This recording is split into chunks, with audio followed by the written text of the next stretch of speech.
Nëse politika do të kishte një pasqyrë të ndershme, ajo sot do t'i tregonte Sali Berishës një pamje që ai vet nuk do e pranonte kurrë, një politikan i konsumuar që në përpjekje për të mbijetuar në një skenë që nuk e njeh më, është ndërruar në karikaturë të vetvetes. Ish kryeministri 80 vjeçar, që dikur bënte moral për rinin, për reformën, për orientimin pro-perëndimor të Shqipërisë, sot është bërë simboli një politike të lodhur, pa energji, pa ide dhe mbi të gjitha pa koherencë. E kemi parë muajt e fundit të ngatoroj shifra, të harroj emra, të mbaj fjalime ku nuk dihet nëse më shumë duar trokitet për atë që thot, apo për gafat që bën, por më ironikja, ndodh kur shes se si ai vet, po bie viktima asaj që dikur e quante karikaturë të politikës amerikane, Joe Bidenin, ai që dikur i thurte lavde Donald Trumpit, e fliste për demokrat globalist që po zhysin botën në dekadencë, sot imiton pikërisht presidentin Biden, një burr i moshuar në kufijtë e perceptimit politik që lufton me kujtesën më shumë se me kundërshtarët. Karma është e pabes. Dikur përfaqësuesit e Partisë Demokratike e shanin Joe Bidenin në çdo cep të politikës së tyre, e quanin të paaftë, të kapur nga sorosianët,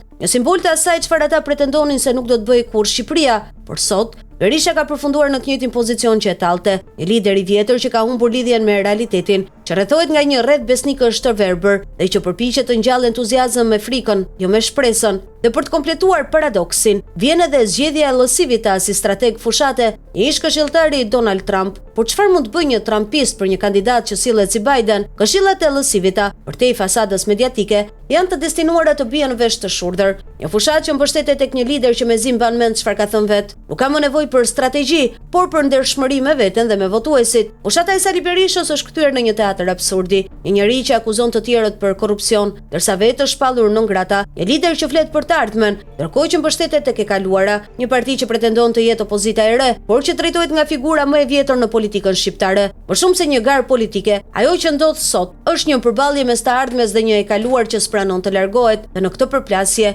qytetarët shqiptar po e kuptojnë gjithnjë më shumë se zgjedhja nuk është vetëm mes partive, por mes dy mënyrave për të parë Shqipërinë, ku njëra është ky që thash më lart. Shqipëria që qytetarët duan mund të ndërtohet me duar që mbajnë peng të shkuarën, po e Sali Berishës ka përfunduar. Nëse ka ndonjë drejtësi të vërtet në politik, ajo është ironia me cilën historia sillet, nga një kritik i Bidenit në një kopje të tij, nga një përkrahës i Trump në një pacient të retorikës së vet. Kjo është karma politike.